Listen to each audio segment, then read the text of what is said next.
Carl felt that the store and its surroundings still held their secrets, and he didn't like to miss out.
Great care had to be taken searching this place full of oddities. Everything was important. The decor itself told a story.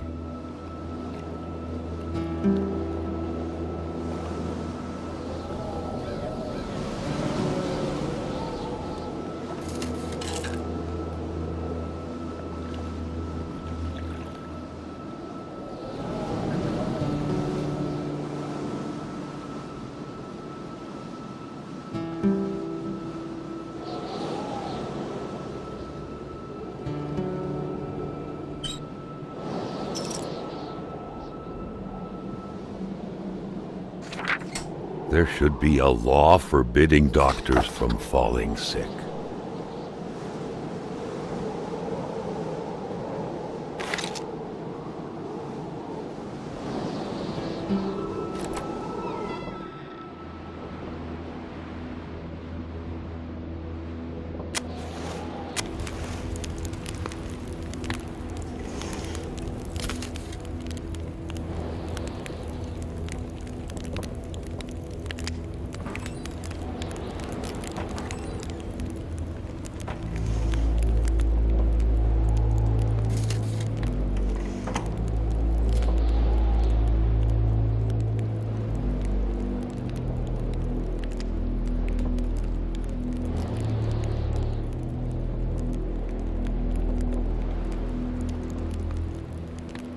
For the one-eyed, or for other vision problems, the eye patch was the way to go.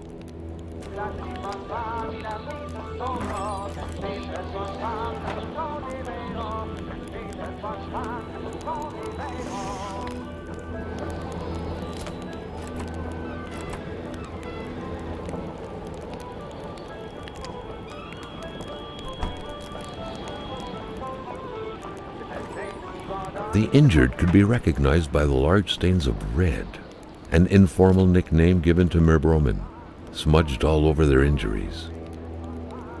The injured could be recognized by the large stains of red, an informal nickname given to Merbromen, smudged all over their injuries.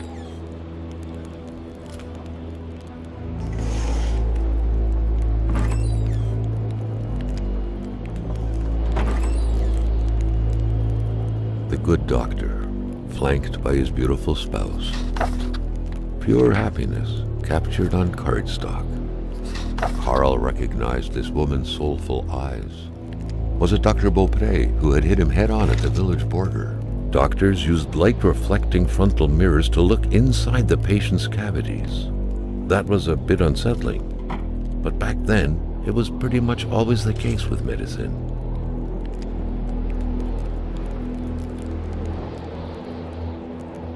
Someone had lost a few liters of blood here. Carl's first thought had been a lumber accident, someone's hand cut by a saw, or a hunting accident. In any case, whoever had lost all this blood couldn't have gone far. Perhaps they were already dead.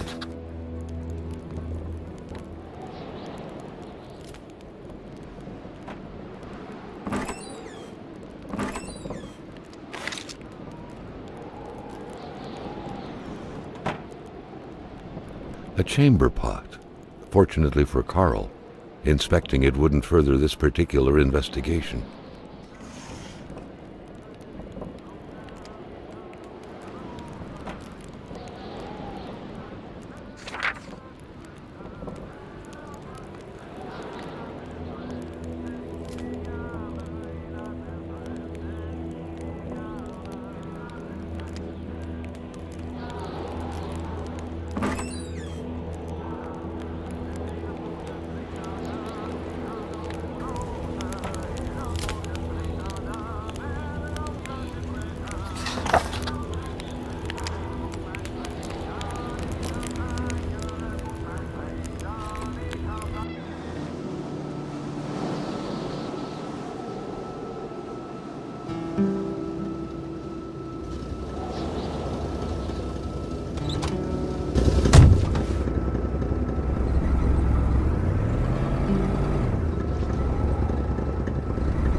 The cold seemed to be more brutal here than anywhere else. It seeped into bones and into every breath to get to the heart until it stopped. Carl needed to be dressed in warm clothes to survive.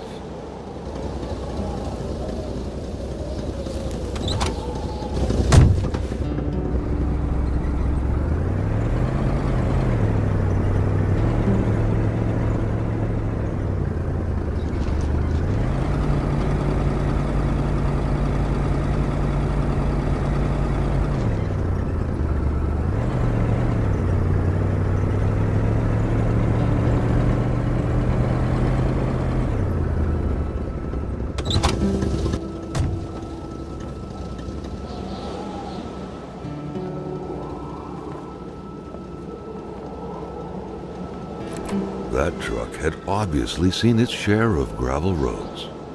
Carl wasn't a mechanic, but he could easily tell that only the most heartfelt prayer would bring this old beater back from its slumber. With that cold, however, it was more likely that it would wait until next spring to wake up.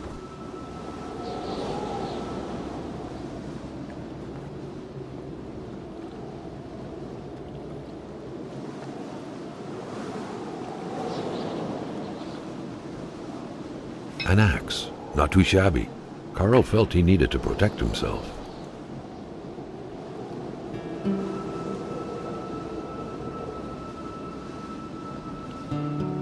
Garbage trucks rarely made a stop in the area. Thankfully, the lake served as a pretty good backup dump for those times when the bins started overflowing.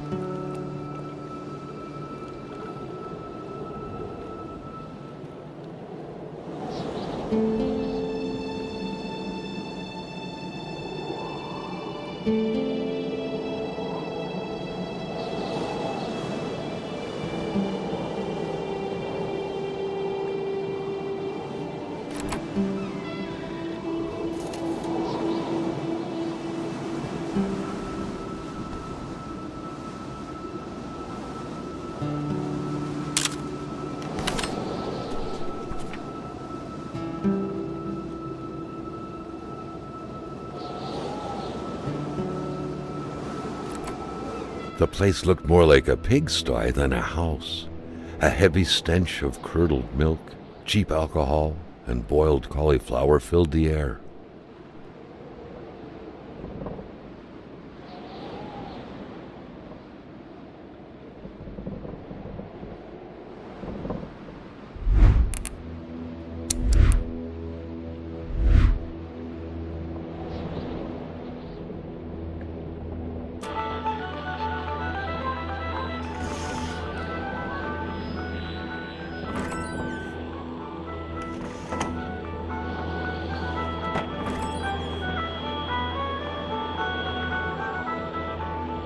You had to be out of your mind to cook up white whiskey at home. The all-surrounding stench of alcohol alone was probably enough to gas a man to death.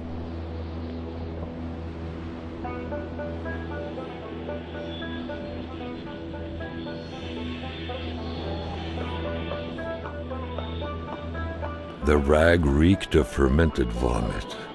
Carl wondered how one could bear to live in such gross and horrid conditions.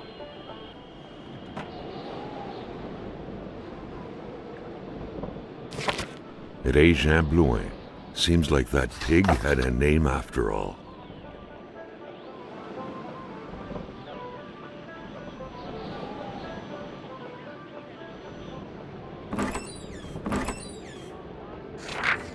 Back then, in Africa and elsewhere, people were ready to take up arms to stand against the yoke of English imperialism. In Montreal, mailboxes were blown up, abductions were carried out, and violent manifestos were distributed to media outlets. But around here, in the great northernmost, all a man could do is curse out loud against a faraway evil and pray for the revolution to arise. That man, by any reckoning, was from that very stock.